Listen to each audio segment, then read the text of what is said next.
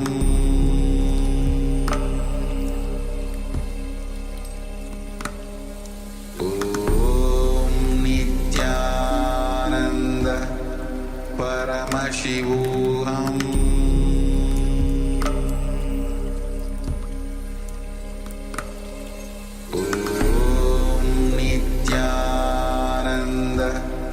Paramashivoham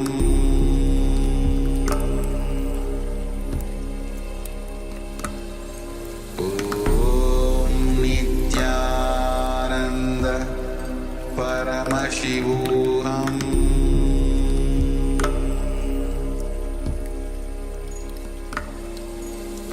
Om Nithyananda Paramashivoham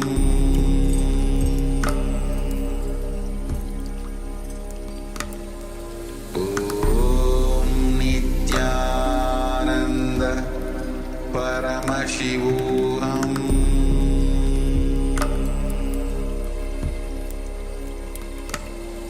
Om Nithyananda Paramashivoham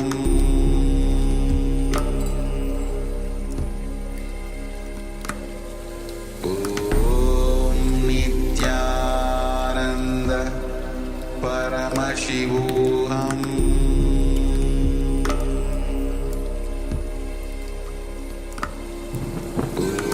Om Nithyananda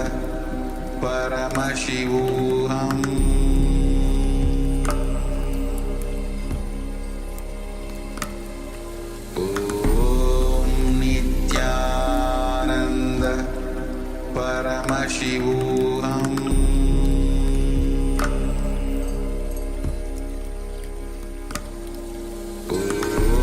Om Nithyananda Paramashivoham Paramashivoham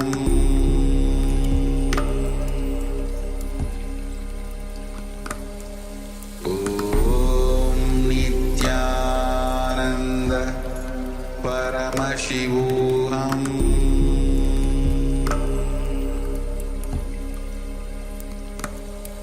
Om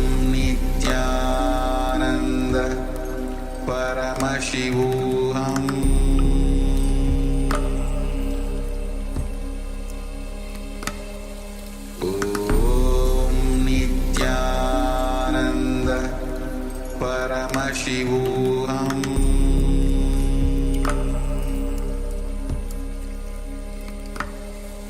Om Nithyananda Paramashivoham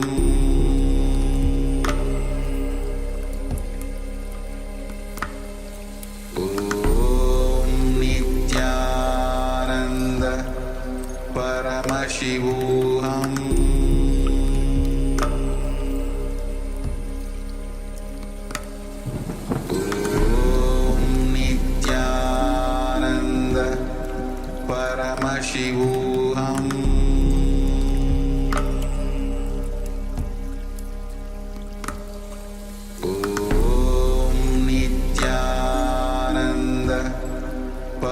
Paramashivoham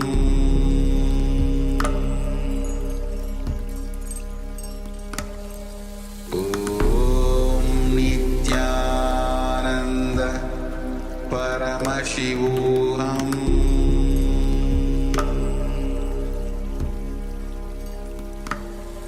Om Nithyananda Paramashivoham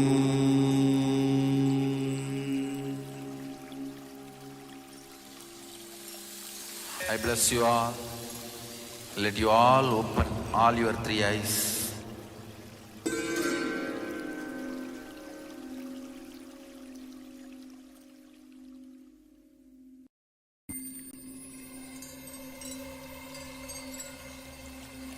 I welcome you all with my love and respect.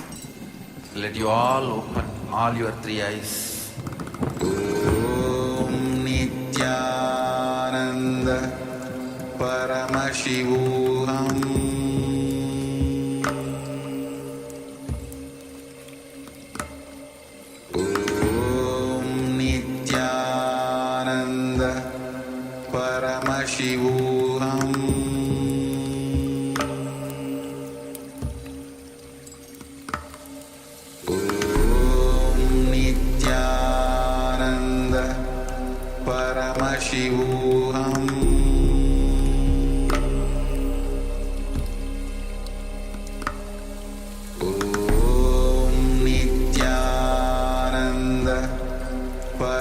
Paramashivoham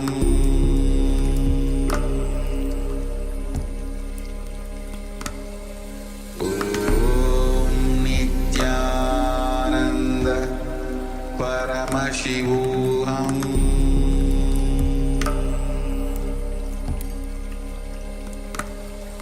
Om Nithyananda Paramashivoham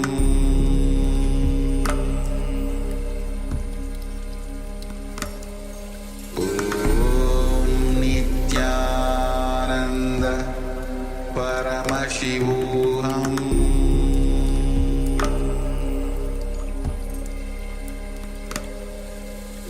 Om Nithyananda Paramashivoham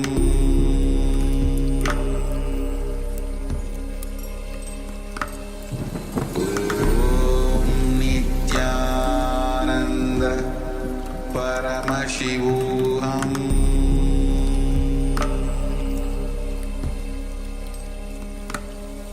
Om Nithyananda Paramashivoham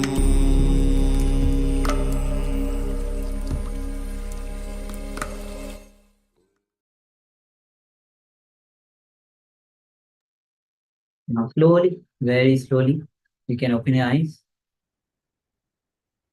and take a moment to share what was revealed to you through the power of third eye, the power of scanning the thought current. You can put in the YouTube chat, Zoom chat, and other social media platforms, and take a moment and share.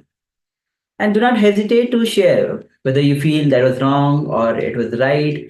Understand it is Swamiji who is manifesting through you. It is not you who is manifesting. So you don't have to worry that, oh, should I share it or should I not share it? What if it's wrong? What if it's right? Just unload all the burdens. It is Swamiji who is manifesting through you. Yes. Actually, we asked you to scan for a sentence, but that doesn't mean you have to tell one sentence as the result of this power manifestation. Don't limit yourself to that. Any experience that you had, it can be just a fleeting glimpse of an image. It can be just an idea or even a smell, some impression on your inner space. It can be multiple things also. The one sentence that we have entertained in our inner space, you might be able to describe it in so many different ways. So the third eye not necessarily will show you only the sentence. Yes, in the advanced level, when you are established in the space of oneness fully and you like are adept at power manifestation, Swamiji described how the Balasans are seeing the Akashic records in golden letters in front of them. So the third eye can definitely reveal the sentence as it is as well. So if you have one sentence and you want to reveal it, you can also reveal that. But that doesn't mean you have to shy away from revealing subtle impressions that you have experienced during the power manifestation as well. We, again, as always, want to emphasize it is important that you acknowledge everything that you experience, because this is only what's going to lead you to that deep, restful awareness, which is the space you need to have to manifest these powers successfully. So just go ahead and share vividly. Like a child just talks about anything without thinking, is this wrong or right? Is this the right situation to say this? They simply tell it. They feel this is true, they'll tell you on the face, whether it is socially polite or not. They'll just tell it. So We already have one sharing. Manitya Guru Prasad shares. First, I heard that we were working on the root through patterns, root thought patterns, and then I saw someone contemplating the image of a city and saying the word beautiful. Okay, thank you much for sharing. beautiful. Yes. All the other participants, if you participated in the power manifestation, go ahead and share your experience. We're going to give just a few more moments before we are going to reveal the sentence, the powerful cognitions, the powerful cognition that we were cherishing internally. And Yes. Before we move on to the next segment as well. So inviting also all the YouTube viewers, go ahead and share. Send whatever was revealed to you. Don't hold anything back. Yes. All right. So the thought currents that one powerful cognition that acharyas were holding is I am Paramashiva. So this is the cognition, the powerful cognition that acharyas were thinking about. So yes, and when you work on the root thought patterns, when you complete with the root thought patterns, you actually enter into that space of that pure completion, that complete completion space. So in a way, it's a related one. So yes, thank you for sharing. Yes. Thank you very much for sharing your experiences of this power manifestation. And yes, with this, we are going to move on to the next segment. And the next segment is going to be on chakra awareness. So Swamiji will be introducing what is chakras, how the chakras are formed, what are all the chakras in our body, and how when the chakras activates, how we can it benefits us even in the physical level. How normally we use our body just like a cart, but we can use the same body when the chakras are awakened as a aircraft. So yes, this is the next step of the Nithya Dhyaan meditation. So that is why we get the introduction into the chakras briefly. We have more elaborate days of this program where we are going to go through all the chakras one by one, going to learn what blocks them, what unblocks them, what are the underlying thought currents. This is an introduction in the context of the Nithya Dhyaan meditation. We want to welcome Ma Nithyananda Ma, and welcome. Nice to have you with us again today, Nithyananda Ma. So let us all be in a space of deep restful awareness and listening as Swamiji is revealing about chakras.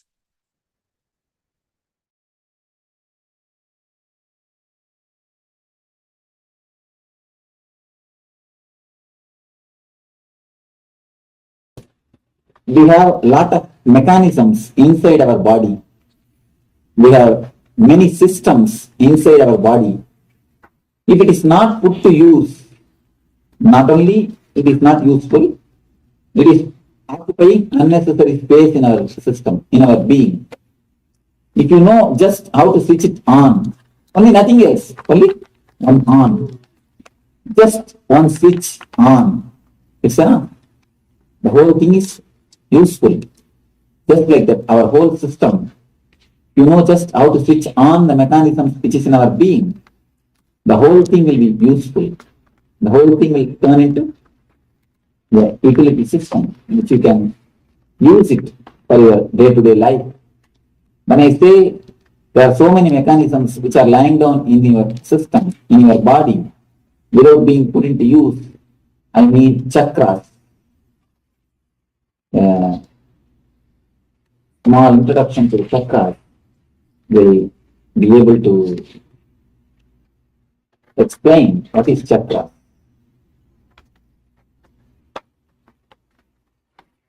The energy center, see, almost all the ancient masters of all the religions, almost all the great masters of all the ancient masters of all the religion which worked on the inner sciences, they speak of these chakras, the energy center. I just brought this to show you where the chakras are situated. I'll just give an introduction to the chakras, then you'll see where the chakras are situated.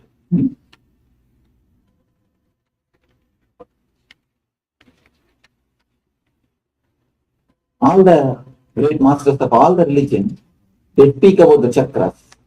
Even though with a slight change in the numbers and the placements, the idea there are energy centers in our body is accepted by all the great masters.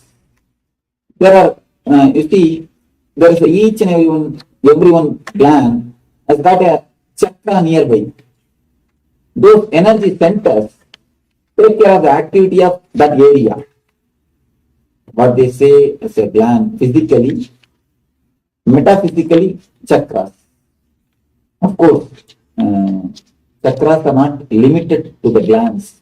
It's not only the gland, it manages the whole area. Mainly the glands is managed by the concerned chakra. When we say the Agnya chakra, this is the energy center which controls, which activates, which manages the pituitary glands. Just like that, each and every chakra manages one of the glands or one major part of our body, our activities.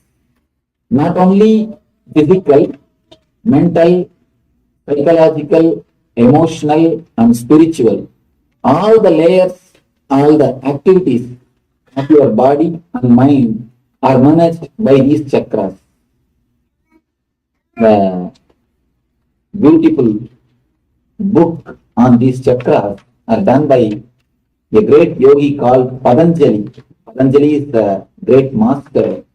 Patanjali is the father of this yoga science. He is the first master who put the whole thing in a logical way, in a clear way. He describes about the chakras, how to meditate on the chakras, how to cleanse the chakras. The whole yoga science, the whole chakra science, the whole healing science originates from Patanjali. From Patanjali, the roots, the seeds are come out from Patanjali. Patanjali is the root, Patanjali is the seed for the whole science. Now the way in which I am going to explain chakras to you is the way of Patanjali. Of course, each and every master, little bit they differ. One or two small things, there are little difference. When Buddhism, they speak on the chakras, one or two small difference will be there. But majority of the masters, majority of the enlightened people, they go with Patanjali because he is more scientific, more logical, more clear-cut on this subject. So what I am going to give you is based on Patanjali. Patanjali is the great saint, great enlightened master who lived thousands of years ago in the place called Chidambaram.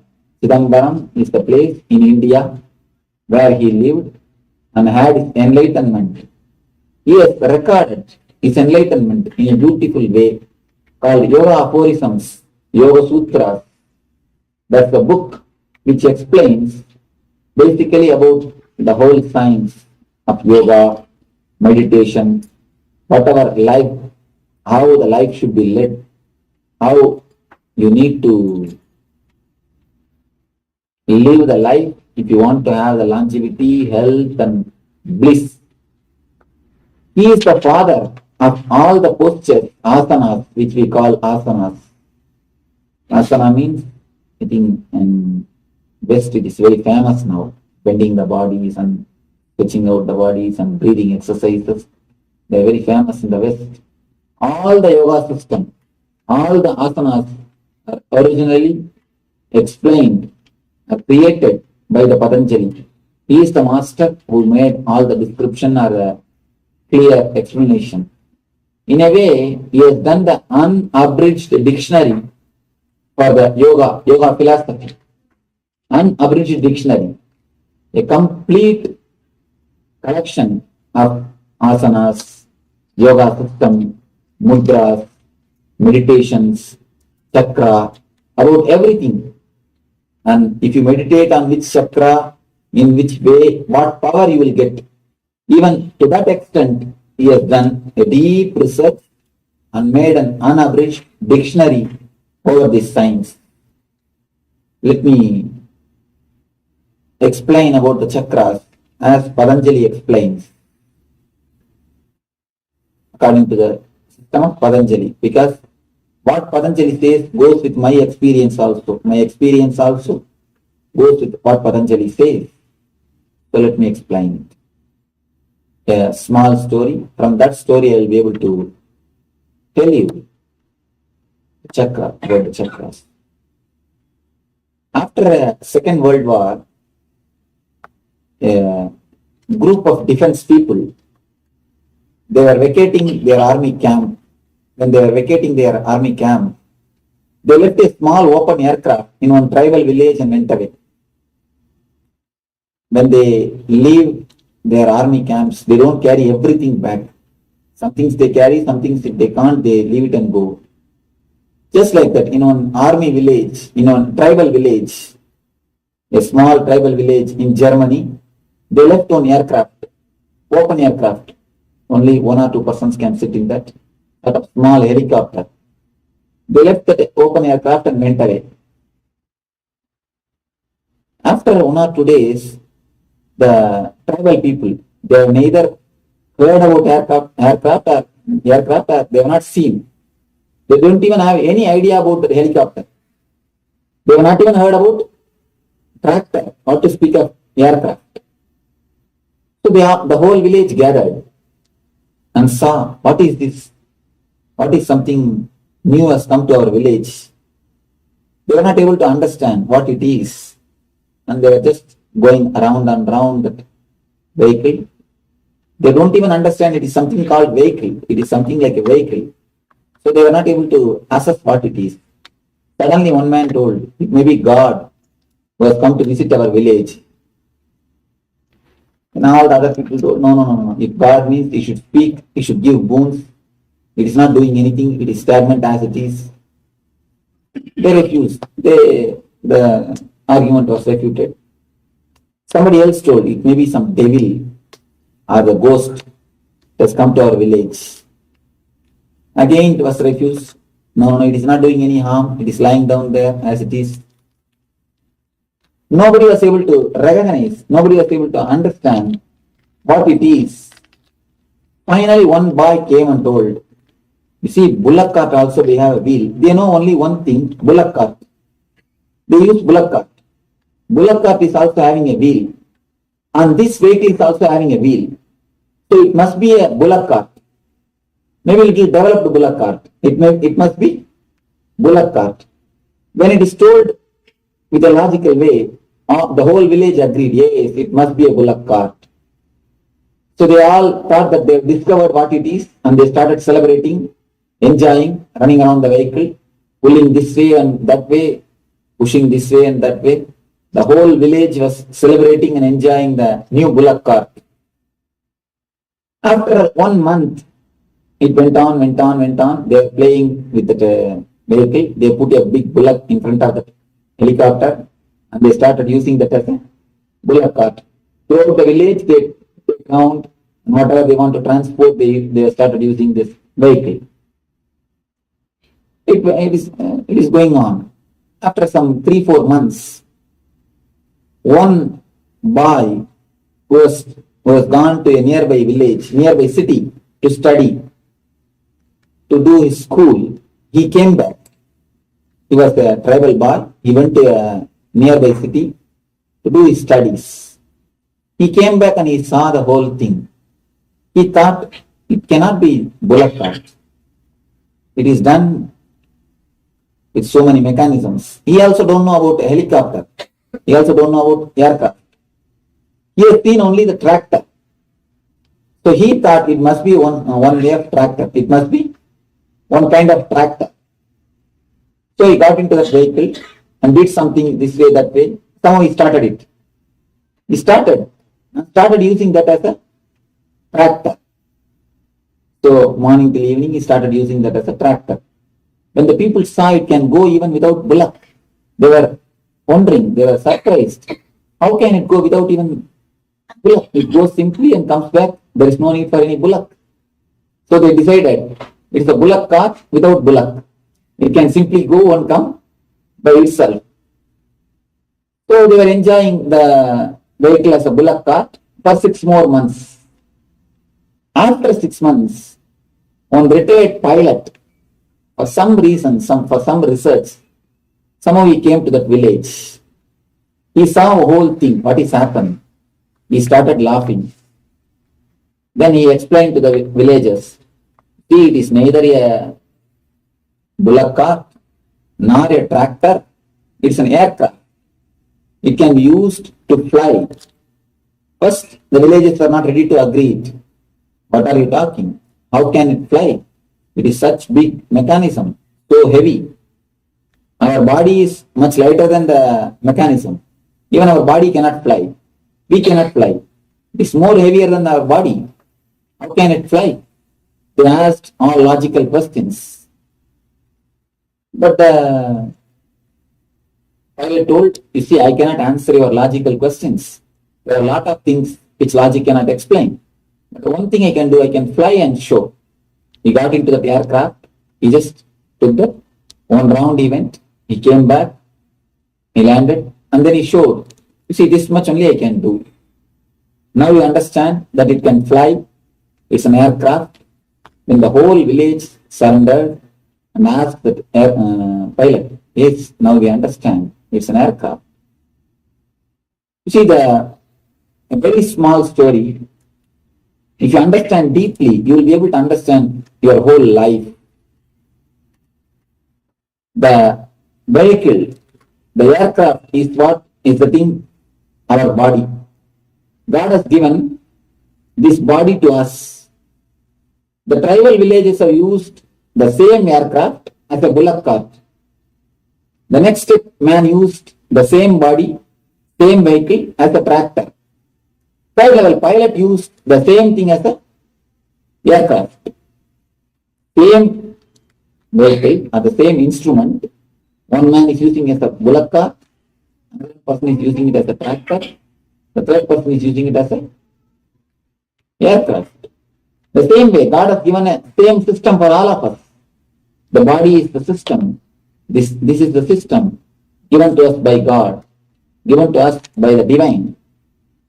The people who live with a normal life, very ordinary way of life, just taking birth, having their food, reproducing some more children and dying. Nothing more in their life. Just if you weigh their life, few Benz, few bungalows, little bit of money, that's all. Nothing more. They take birth, do something, and then they die. Somebody came and asked me, Swamiji, why in all the cemeteries it is written born on such and such a date, died in such and such a date? I told them, nothing worth mentioning has happened in between. Nothing worth mentioning happens in between. Only these two are worth mentioning. Born and died, over.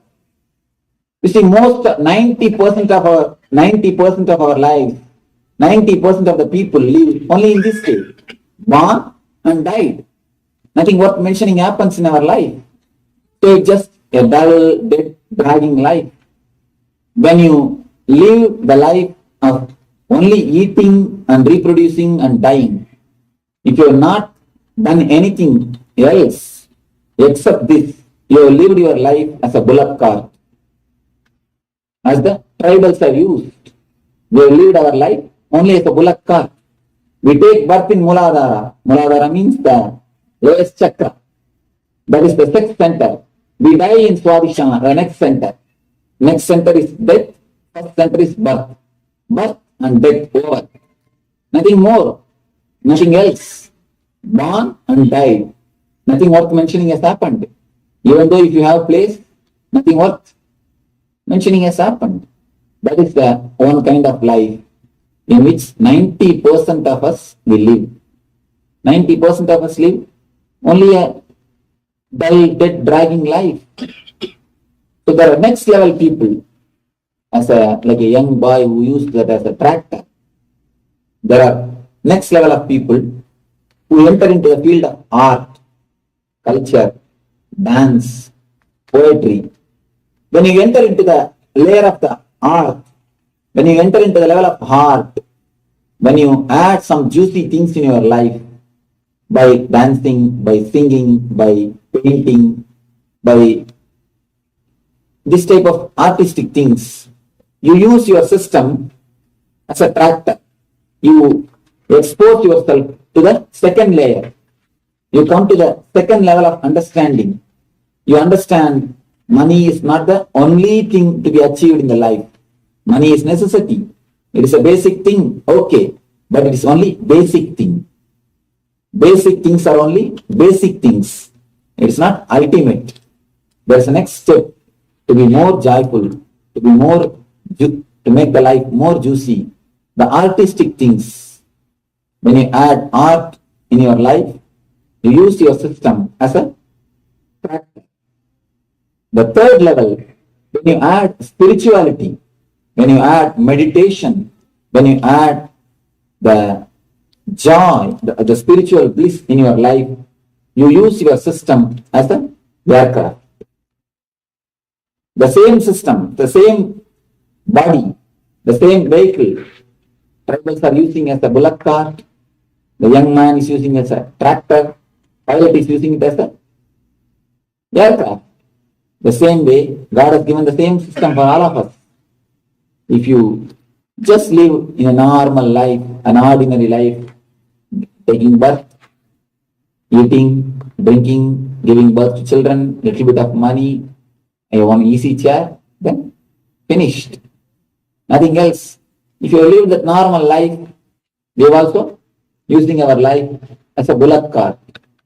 If you go to the next level, dance, culture, art, poetry, not for the sake of name and fame, just for enjoying the art, you use your system in a second dimension. You understand your second dimension.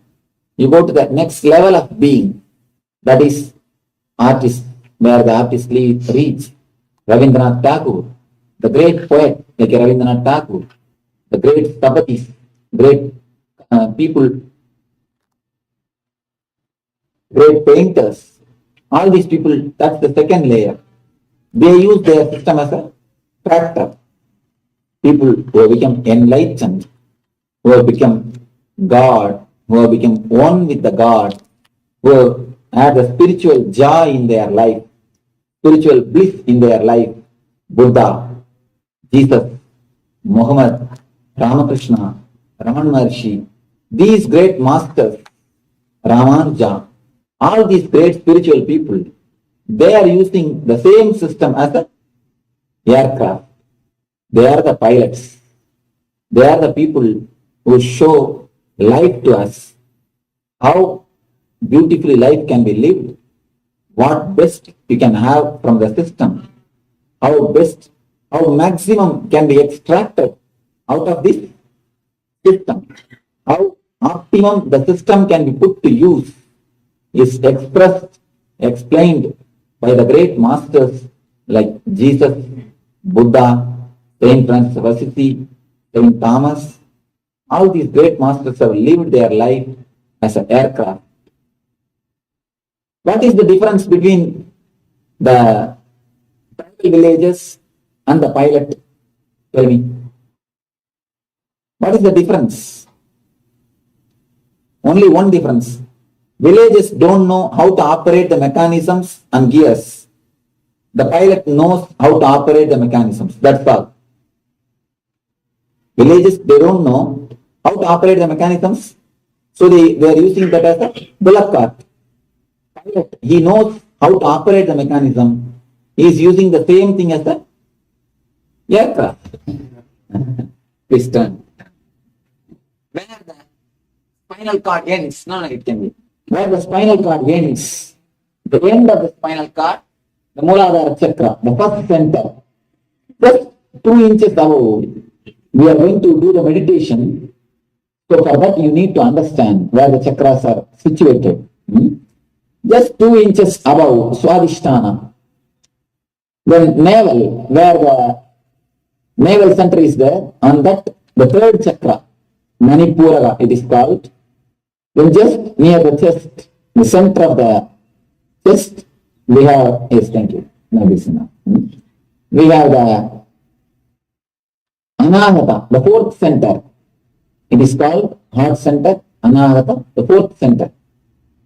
In near the throat, this area, we have fifth center, Vishuddhi. This is called. Near the eyebrows, you have the sixth center. It is called Amnya.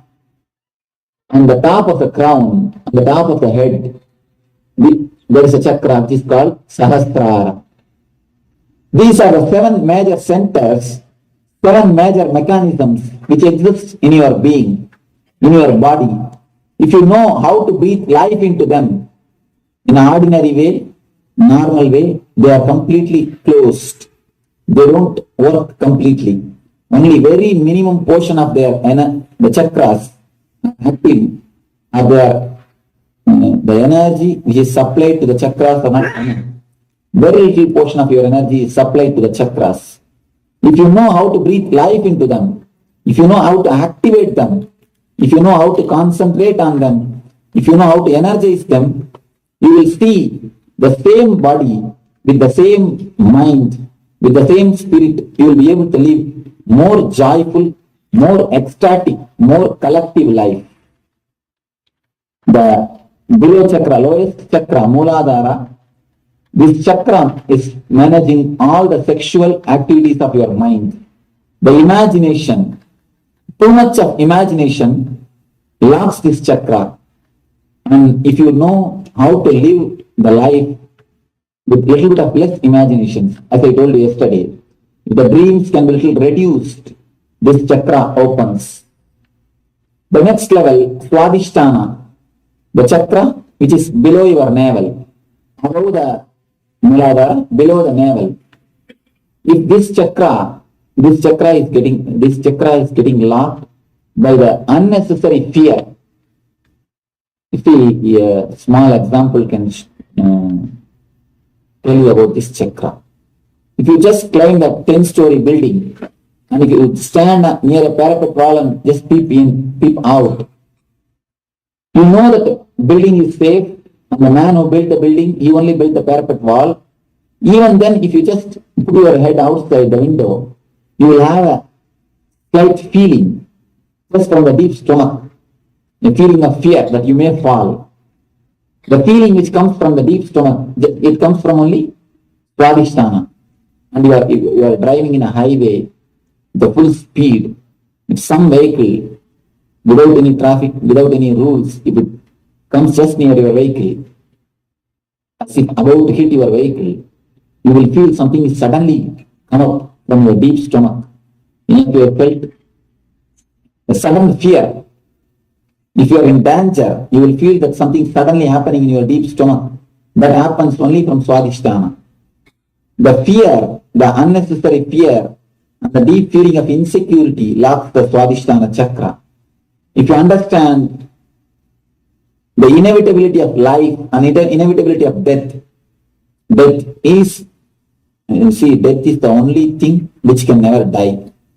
Anything else can die. Death is the only thing which never dies. Uncertainty is the only certainty in the life. Insecurity is the only security in the life. If you understand the life uncertainty and relax with the fear of death, this chakra opens. The third thing, Manipuraga is something to do with Ori. That is the navel center is something to do with Ori. That is the reason in all the language we have an expression.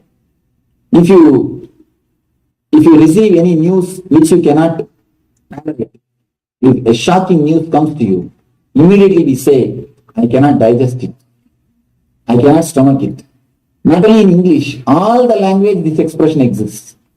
Because Ori and Manipuraga is very closely related. Any news which makes you worry, you immediately say, I cannot digest it. And any news, if you hear any shocking news which shakes you, the first will be, stomach will be upset. The first thing in your system will be, stomach will be disturbed. Any disturbing news, any disturbing thing, have you observed? Anybody had this experience? Any shocking news if you receive, the first reaction in your system will be, stomach will be disturbed. Stomach will get upset, either diarrhea or indigestion. The stomach is the first portion, first part of your body, which will be disturbed if you listen any news, any the incident which gives you worry. So the Manipuraga is disturbed by unnecessary worries and the unnecessary depression. If you suppress any of your emotions, Manipura is the first chakra which will get disturbed. And Anahata is the chakra which continuously asks for attention from others. Our life, throughout our life, we will be doing so many things just to get the attention of the others. Just to ask, just to get the certificate from others that you are a good person, you are a good wife, you are a good husband, you are a good children, you are a good son, you are a good daughter. To get that certificate, we put our whole life just for the certificates of others. When you just run behind the certificate of others, the anahata is lost. So the vishuddhi, when you compare and feel jealous with others, when you compare your life with others and feel jealousy about it, the vishuddhi gets lost. If you take things too seriously and if you behave too egoistically, the prejudiced life, if your life is filled with prejudices, instead of living with reality, if you have too much of past on your head, the anya is locked. Too much of past and too much of ego. Of course, past is ego. If you have too much of past, you behave with too much of egoistic way. That is the reason elderly people, if you just go near them, they will start, oh, in my good old days. Anything, the conversation will start, in my good old days. You can, with any elderly person you can say, you can see. If they live with a simple little bit of understanding, they won't start. Otherwise, in my good old days, things used to be like that. So the past is heavy on our life. If you have too much of past carrying in your life, it is not that just because you are 90, you need to carry the past. There is no need. There are many people who are 90, but mentally they are 19. Just because you have lived 90 years, there is no need you should carry the past. Just because you are elderly man, there is no need that you should be egoistic. But generally, we carry the past heavy on our mind. So wherever, even if it is unasked, we just go and give advice. The advice is so free of, it is free of cost. So what to do? Even if nobody wants, even if somebody doesn't listen, we just go and catch them and start giving the advice.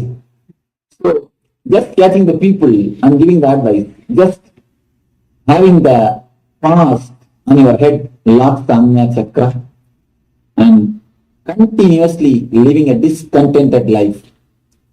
Whatever life has given, we take the things for granted and we don't feel grateful for the life. That motion, that taking the things for granted locks the Sahasrara Chakra. This is the gist of the 7 chakras. If you understand, God has given so much, divine energy has given so much. You feel grateful, the Sahasrara opens. You see, we pray to God, oh God, give me the ring, give me the diamond ring, I should wear a diamond ring. But we never feel grateful that you are given a finger. You see the truth. We pray to God, we pray to Balaji, oh Balaji, give me so much of money so that I will wear diamond ring.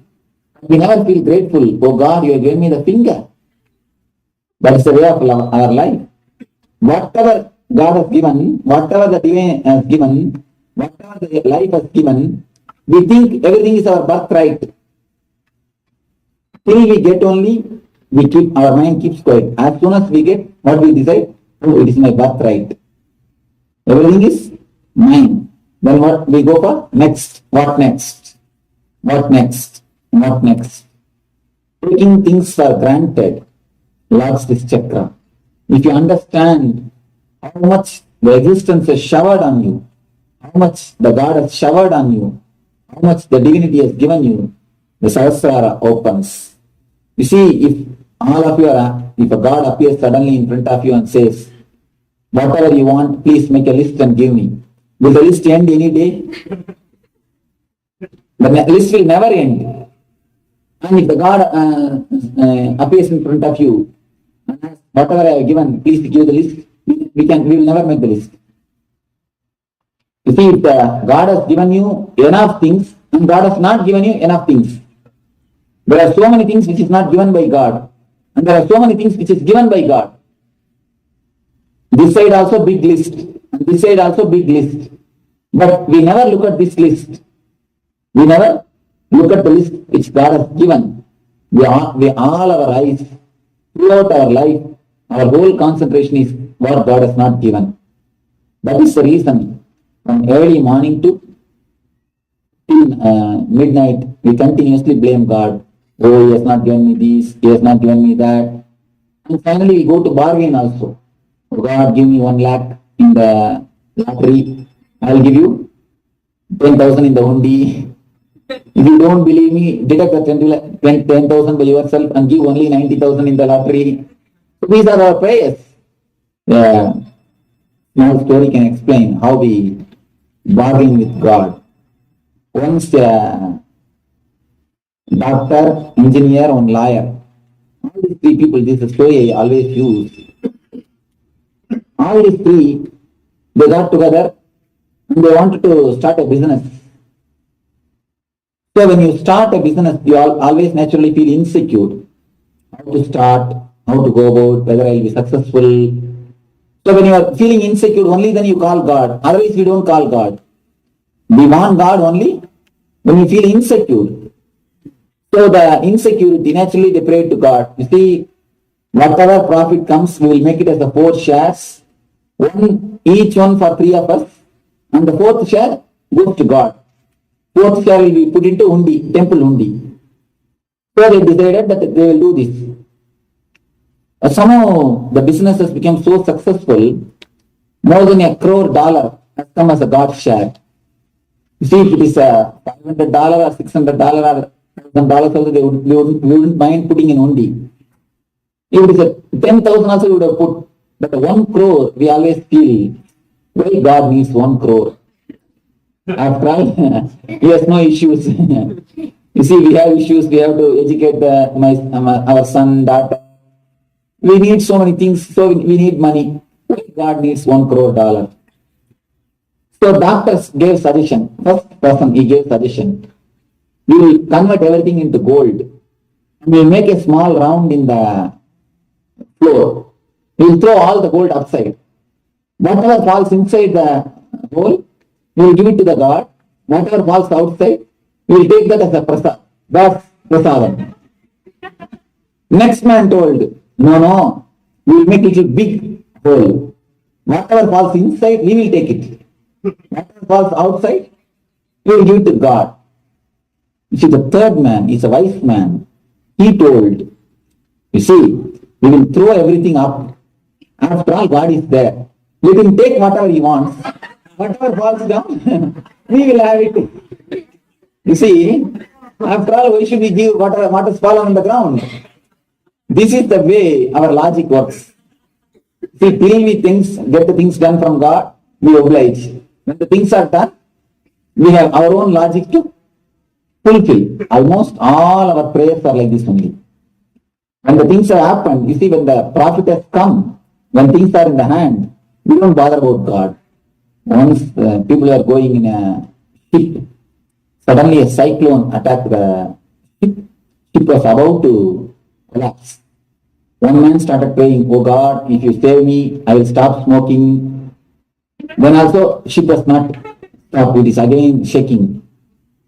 And then he started, oh God, if you save me, I will stop drinking. Then also the ship has not stopped, it is again in the danger. He shouted, oh God, if you save me, I will stop womanizing.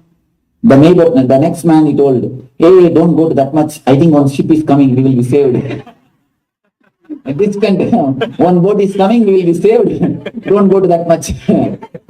You see, whenever we feel that we are insecure, we want God. Otherwise, let him be in the heaven. We don't mind, we don't bother much. That is the way of our life. Whenever we feel the necessity, the utility, God is nothing but an utility for us. We take the things for granted. Whatever He has given, we take the things for granted. We never feel grateful. How intensely you pray, you don't feel gratitude so intensely. Sometimes, very rarely, when you get something suddenly, you say, all right, oh God, thank you, bye. But never with the intensity of your prayer. We pray so intensely. Oh God, give me this, give me that, from morning till night, only application writing. But when He has given something, we don't feel such a gratitude. We don't feel the gratefulness towards the existence. This is the energy which locks the Sahasrara. God has given so much, He has showered so much on our life. When you take the life for granted, Sahasrara is locked. When you feel gratitude towards the life, when you feel your thankful attitude towards the energy, towards the existence, gratitude is the greatest attitude. Gratitude is the greatest attitude which you can have towards the life. Then Sahasrara opens, when the Sahasrara flowers. So, these are the emotions which locks our major chakras. So if you can just understand, understanding itself solves half of the problem.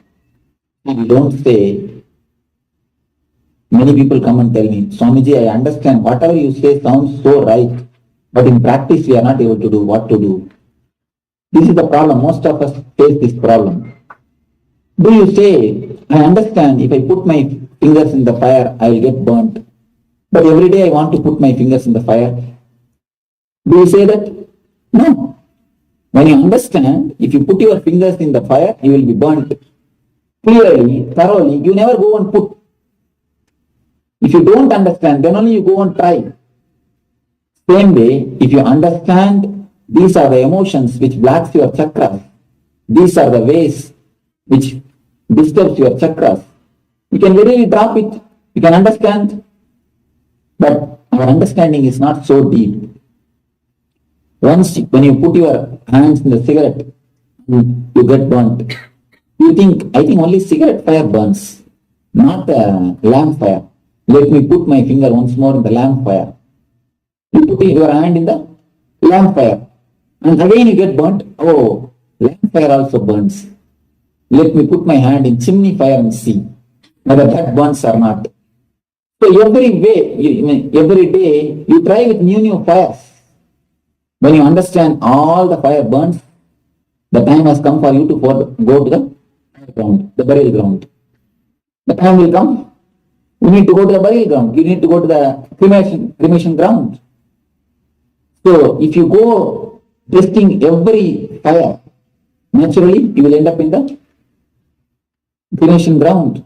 Nothing else. You will never understand. But understand, only once when you touch some one fire, not only this fire, all fire will burn. All fire will hurt. When you understand that, your life, you can come out of the sufferings. Your life will become a joyful flowering. Same way, understand not only this one problem, anything, not only one incident, anything related to that emotion. When I say that worry disturbs your Manipura chakra, unnecessary worry and too much of overbrooding disturbs your Manipura chakra. Not only it is related to one incident, it is related to all the incidents of your life. Anything, any incident, don't brood over too much. Don't worry too much.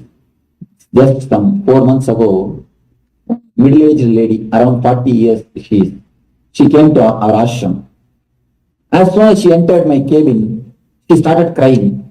This happened really. She started weeping and wailing. I told her, why are you crying, ma? Can you just tell me the reason? Let me see what can be done. She started telling, oh, my son is not listening my words. He is disobedient. If the same thing happens, I don't know, he may marry on his own. He may not marry the girl whom I wanted. In India, the son is a very good, you can earn a lot through a son. If you have one son, that is enough. You can earn enough money to run your life. If you sell that one son in the market, you will get enough money to run your whole life. So if he marries on his if he gets married, if he decides his own life, his own partner, what will happen to me? I don't know what will happen. So she started crying. I told her, you see, don't bother. Bring your son once. Let me talk to him. Let me try to help him. He suddenly told, no, no, Swamiji, I don't have to bring. I have already brought. He just let a 4-year-old boy. The son is only 4-year-old boy. She is so much worried. He is weeping and wailing. She is telling me he may marry on his own. I don't know what will happen in future. He is complaining so much.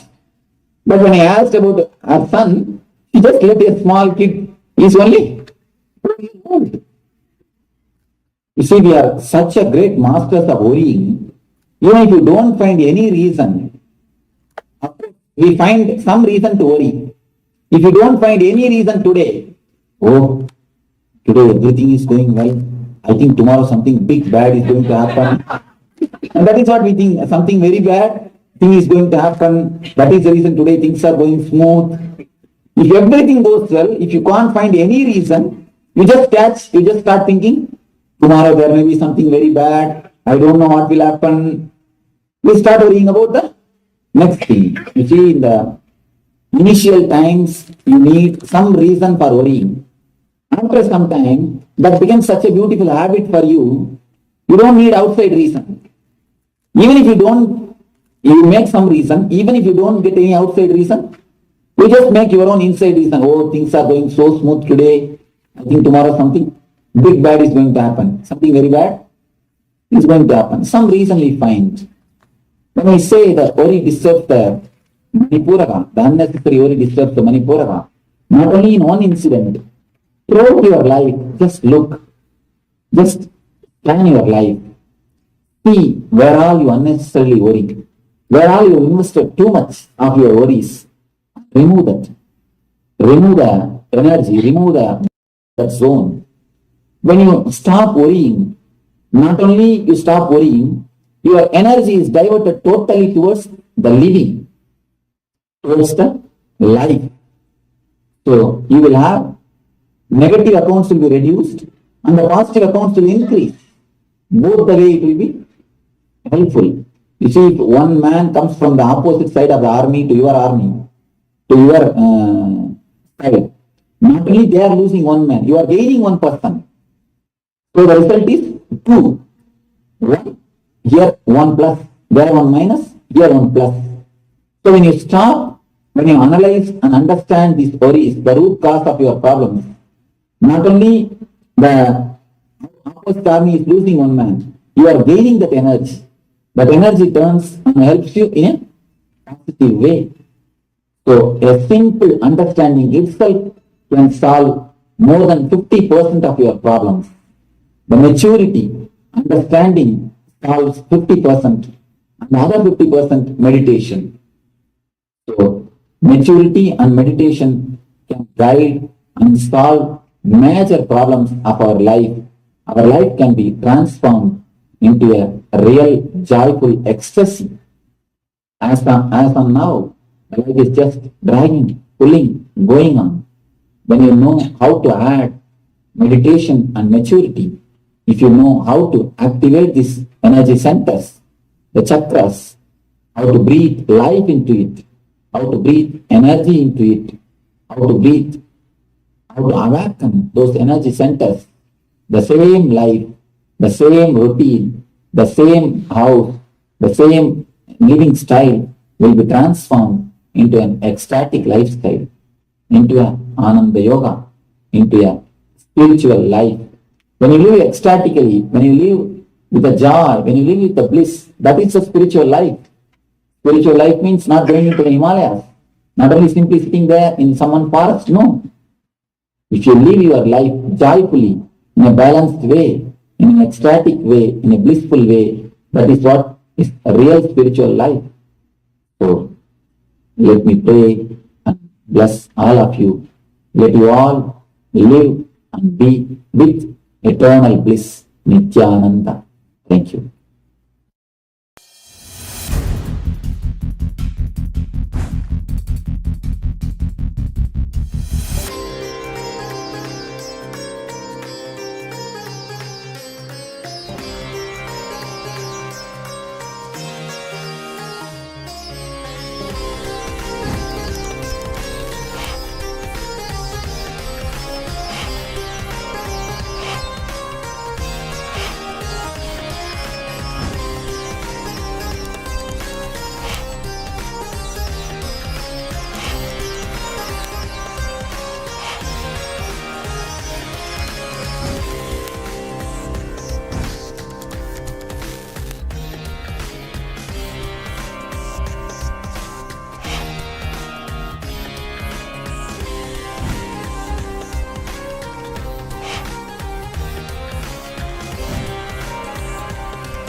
Yes, so welcome all of you again. So, revelation by Swamiji on the chakras. So, how chakras are actually the energy centers in our body, and how when these chakras are activated, we'll be able to live our life at the peak, not using our system as a bullock cart, but as an aircraft. How Swamiji described the whole story itself. So, we'll be entering into the internalization exercise, actually a meditation on the chakra awareness to activate. Actually, I would say that all the 7 chakras, when it's activated, it brings power. It activates some of the powers in us. So we'll be entering into the exercise, actually the meditation, bringing the awareness into each of these chakras. So you can sit in Vajrasana. Vajrasana is when you sit with your knees bent. When you sit with your knees bent, and that is Vajrasana, and keep your hands on both the knees, the respective knees, in the Chin Mudra. Chin Mudra or the Bindu Mudra. This is the Bindu Mudra. You can rest both the hands in this mudra on the knees. Yes, make sure you sit on the heels with the top of the feet flat on the ground, so that the heels, they push into the perineal region. That is the Muladhara chakra, as we have learned. And the Vajrasana is very powerful to awaken the Kundalini, which is residing in a curled way in the Muladhara chakra. So kneeling position, knees on the ground, knees fully bent, sitting on the heels. It automatically activates the Mula Bandha and allows for the Kundalini to rise upwards. The first step, as sit in Vajrasana with your hands in the Chin Mudra or the Bindu Mudra, resting on the knees.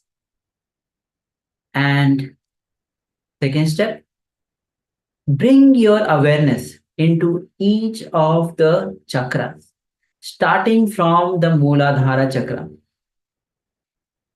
So we'll be going one by one and taking a few minutes for the whole meditation itself. So starting from the Muladhara, bringing your awareness, then slowly move to the Swadhisthana chakra, which is below the navel center. Then move to the navel center, which is the Manipuraka chakra.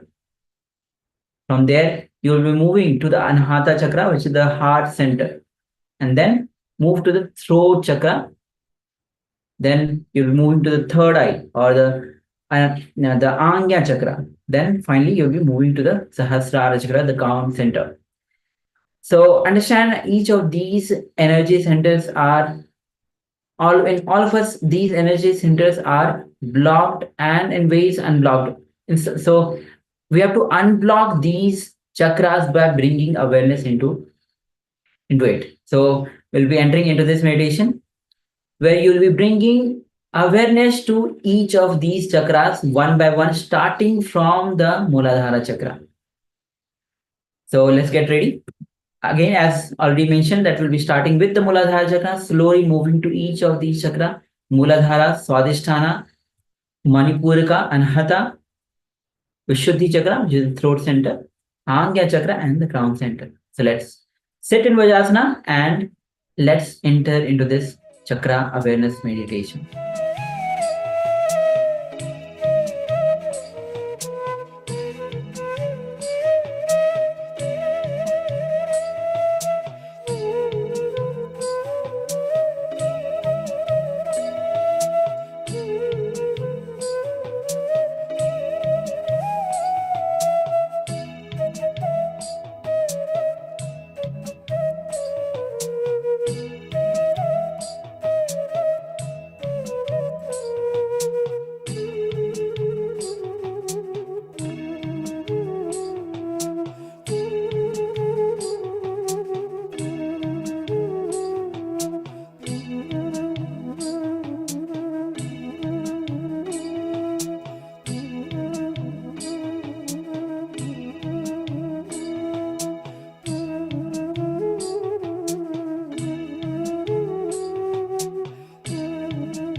comfortably.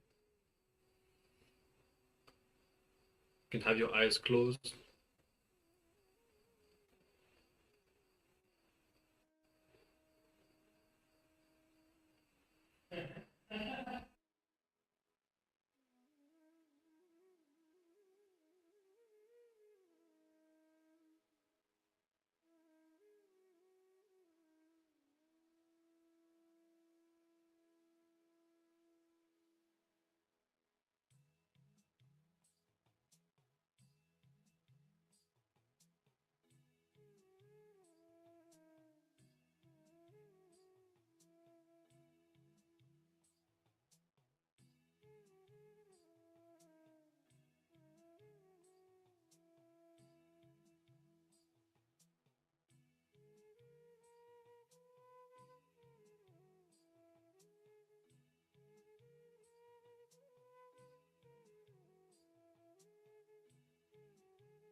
Now, bring your awareness a few inches above at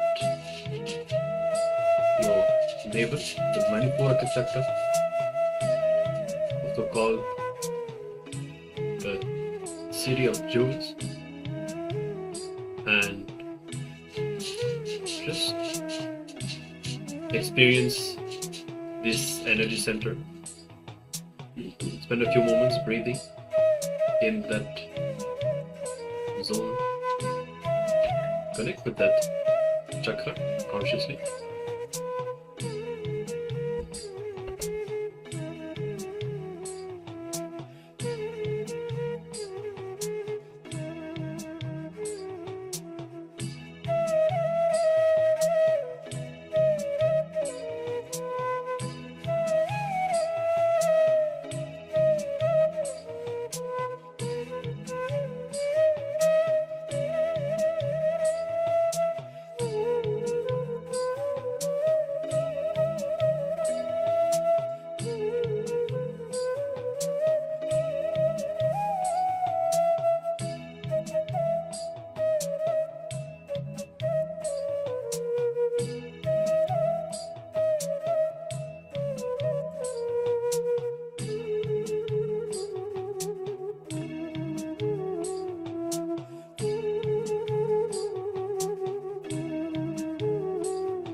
Now, bring your awareness to the Anahata Chakra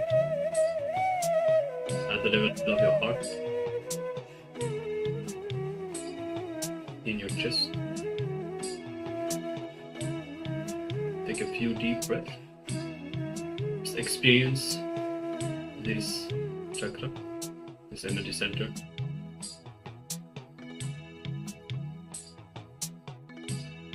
Experience boundless love, selfless love flowering from this energy center. The confidence that it gives.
awareness to the Vishuddhi chakra at the tip of your foot.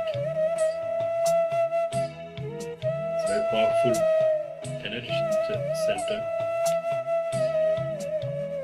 which gives boundless energy, creativity. Spend a few moments breathing in that zone, experiencing this frequency of the consciousness and this energy within your body.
Now, bring your awareness to the Ajna chakra, the third eye, in between the eyebrows. Experience the powerfulness that it awakens within. The zone where you are Paramashivam. Spend a few moments experiencing this powerful chakra, the Radha chakra, the king of all the 7 chakras. Spend a few moments.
Bring your awareness to Sahasrara, the crown chakra, at the top of your head.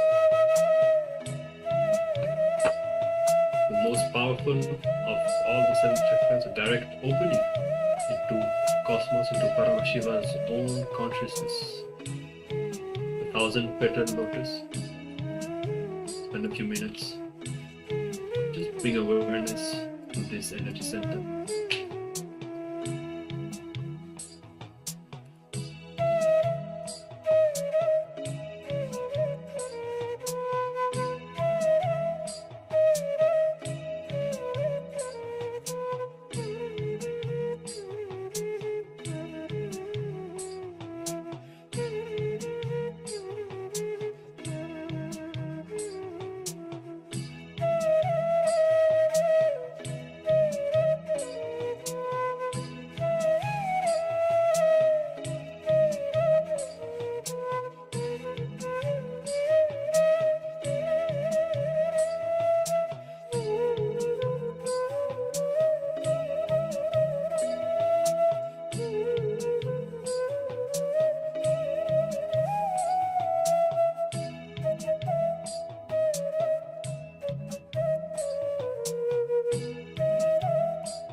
Yes, so you can now open your eyes.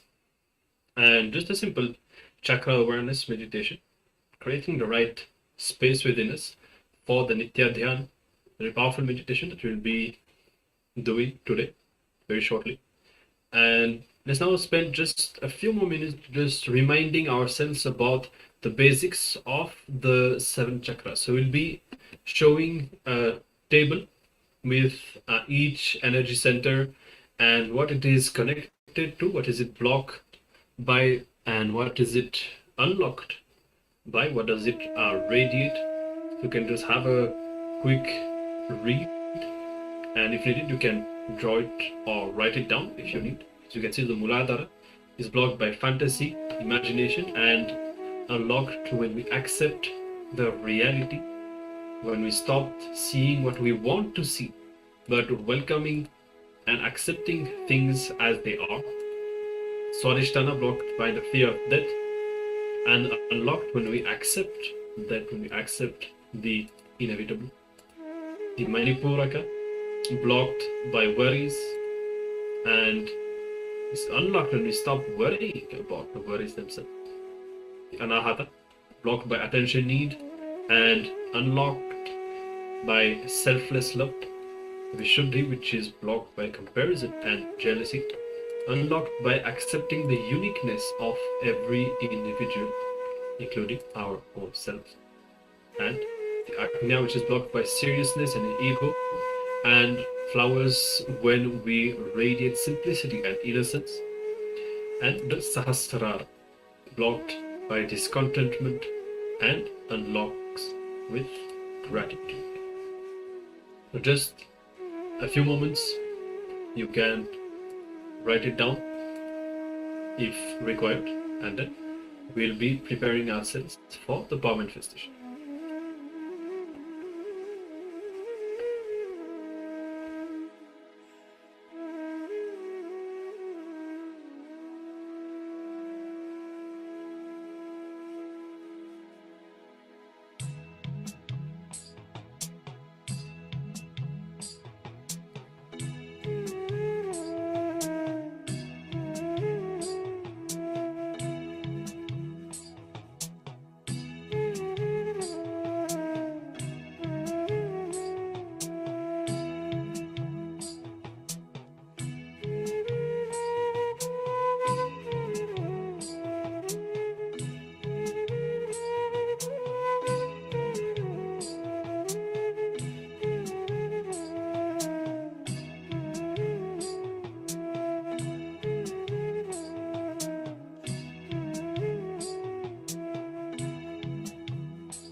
So hope that you are clear on the 7 chakras. We already covered them. Just a brief recap.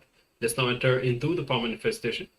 And so today, the power of thought current scanning, a very useful power. Once you have it, once you're able to manifest it, whenever you face people in your life, even in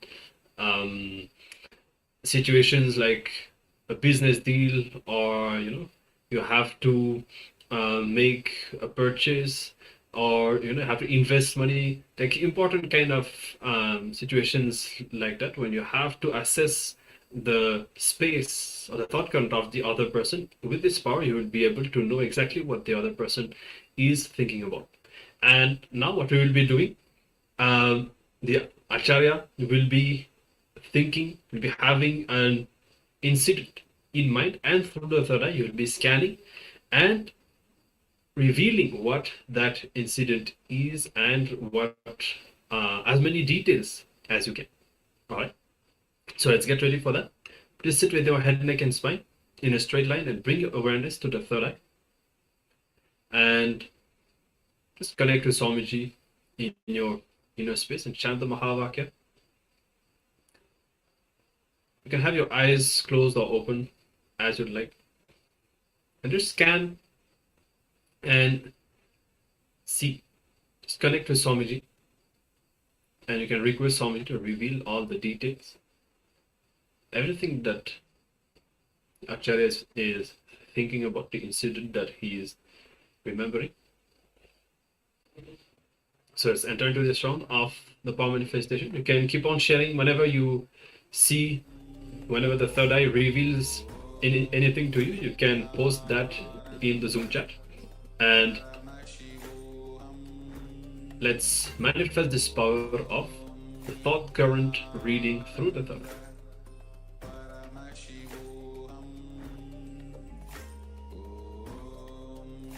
Nithyananda Paramashivoham Om Nithyananda Paramashivoham Om Nithyananda Paramashivoham Om Nithyananda Paramashivoham Om Nithyananda Paramashivoham Om Nithyananda Paramashivoham Om Nithyananda Paramashivoham Om Nithyananda Paramashivoham Om Nithyananda Paramashivoham Om Nithyananda Paramashivoham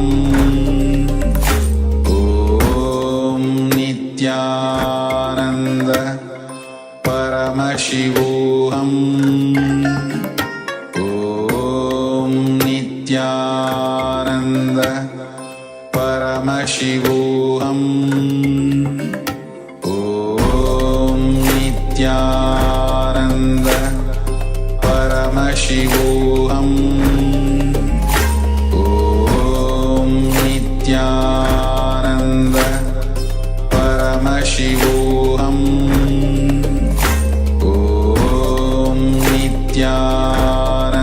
Nithyananda Paramashivoham